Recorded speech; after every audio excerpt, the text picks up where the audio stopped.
नमस्कार। आप सभी का आप सभी के अपने चैनल सनातन धर्म ज्ञान पर एक बार फिर से बहुत बहुत स्वागत है।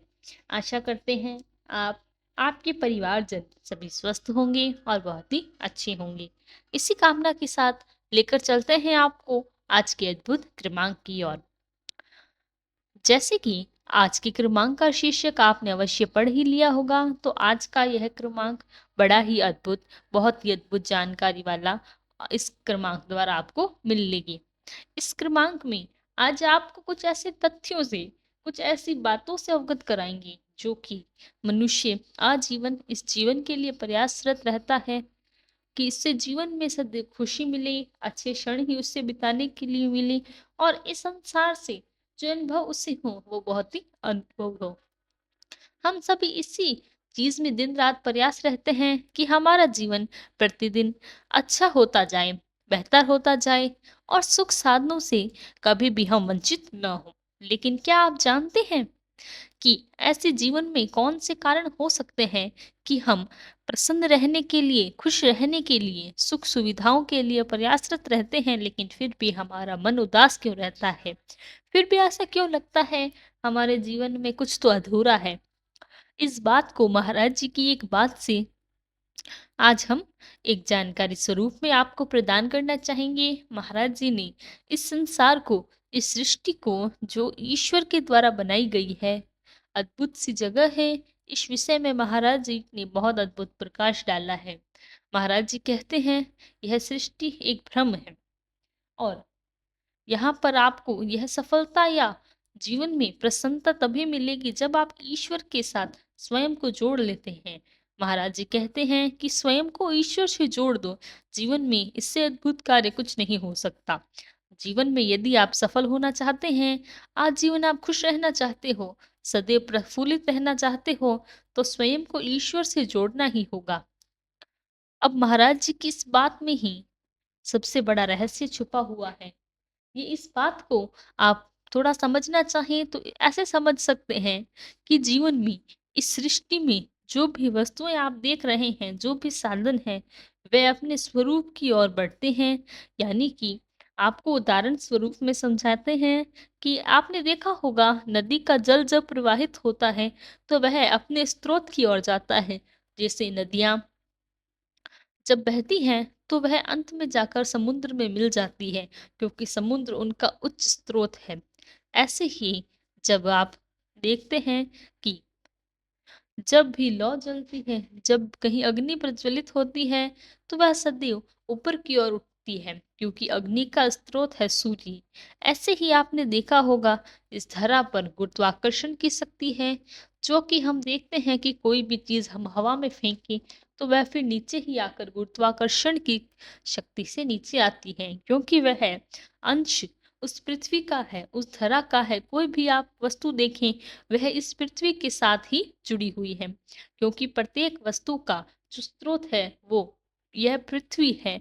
कि जब आप देखते हैं कि जीवन में सुख साधन आपको प्राप्त हो रहे हैं, आप मेहनत करते हैं, जिस भी चीज के लिए आप आगे बढ़ते हैं, मेहनत करते हैं, आपको वो चीज प्राप्त होने के बाद भी मन में एक बात अवश्य ही उठती है कि इससे और बेहतर क्या हो सकता है।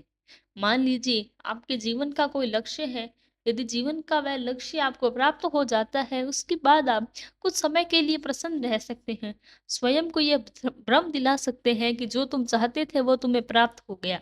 लेकिन इसके बाद और क्या? मान लीजिए आपको जीवन में धनवान बनना है, आप बहुत सा धन एकत्रित करना चाहते हैं, दूसरों की सेवा भी करना चाहते हैं। यदि आपको ये सब कुछ मिल जाएगा, उसके पश्चात आप क्या करेंगे? कुछ समय आप स्वयं को प्रसन्न रख सकते हैं, लेकिन उसके पश्चात क्या? मन में इस प्रकार के प्रश्न कई बार आप गूढ़ता से सोचेंगे तो यह प्रश्न अवश्य ही आएगा कि जो आप चाहते हैं वह मिल तो गया, उसके कुछ समय बाद आप प्रसन्न रह सकते हैं, उसके बाद में वह प्रसन्नता धीरे धीरे क्षीण होती है। मन में स्वयं एक प्रश्न चिन्ह उत्पन्न हो जाता है, अब जीवन में और क्या? अब देखिए, समझने वाली बात यह है कि यह जो भौतिक शरीर हमें ईश्वर ने दिया है, एक प्रकार का आवरण ही तो है, लेकिन जो इसके अंदर बहुत ही दिव्य आत्मा रहती है, जो आपका मैं कहलाता है, वह ईश्वर का ही एक अंश है और आपकी जो आत्मा है वह सदैव ईश्वर को पाने के लिए ललायत रहती है। जैसे कि मैंने आपको बताया हर वस्तु का एक स्रोत होता है, ऐसे ही आपकी दिव्य आत्मा का स्रोत वह ईश्वरीय शक्ति है, वह परमेश्वर परम शक्ति है, जो कि इस आत्मा का परम स्रोत है।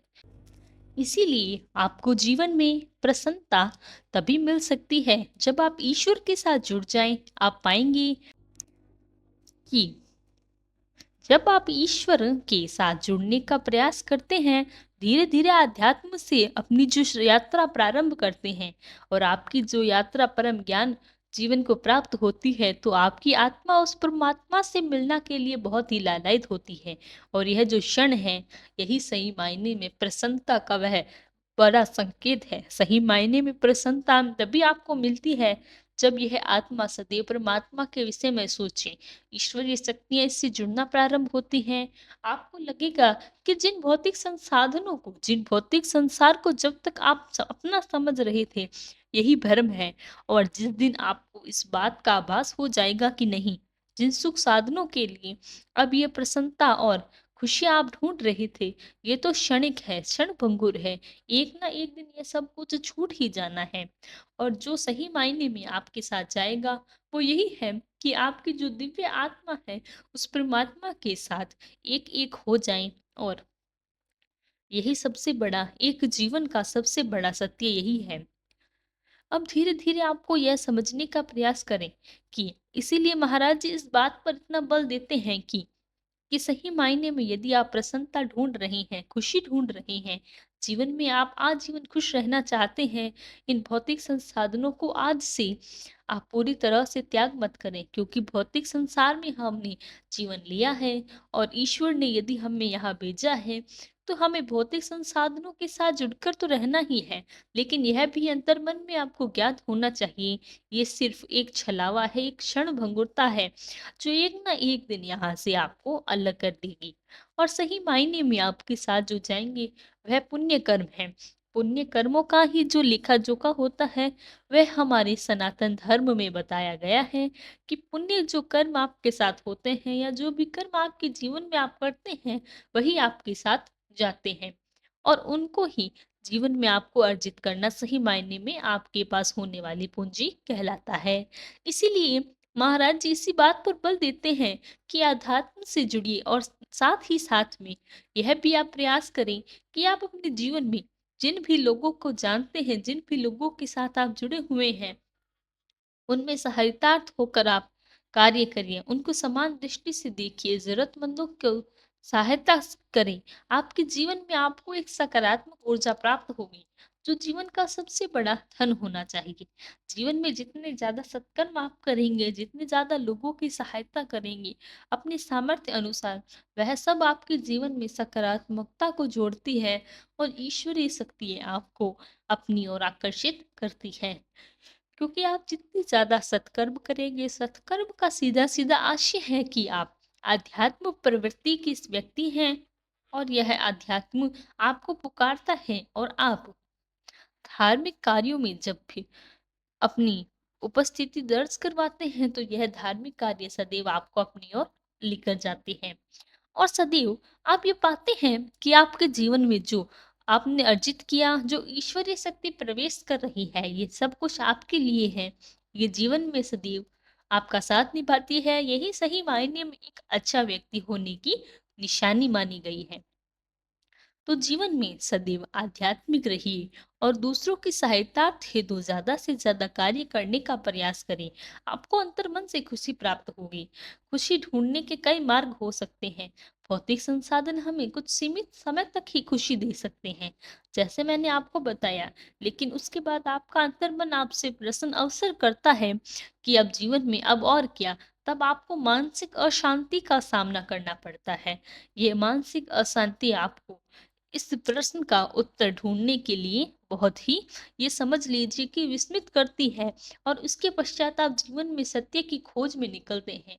आपने देखा होगा जीवन में ज्यादातर लोग सफल होते हैं वह अपने जीवन में मानसिक और अशांति से परेशान रहते हैं। जीवन में शांति ढूँढने के लिए उन्हें अध्यात्म का सहारा लेना पड़ता है। ये बहुत से उदाहरण हैं जो मैंने आपके जीवन में देखेंगे। इसीलिए आज से अभी से इस चीज़ को सोचना शुरू करें कि सही मायने में क्या आप खुश हैं? यदि आप खुशी भौतिक संसाधनों में देखते हैं तो आप एक न एक दिन यह बात ज्ञात कर पाएँगे कि नहीं, सही मायने में खुशी तो ईश्वर का सानिध्य ही है। यही महाराज जी सिखाने का प्रयास करते हैं। तो यह था आज का विशेषांक। आशा करते हैं आज के विशेषांक से आपको ज़रूर ही कुछ ज्ञान की प्राप्ति हुई होगी। यदि क्रमांक अच्छा लगा हो तो लाइक, कमेंट, शेयर, चैनल को सब्सक्राइब करना बिल्कुल ना भूलें। साथ ही साथ अगर कोई प्रश्न है हमें लिखकर बताएं, हम उसका भी प्रत्युत्तर अवश्य देंगे। कल फिर मुलाकात होगी ऐसे ही एक अद्भुत क्रमांक के साथ। तब तक के लिए धन्यवाद। जय गुरुदेव।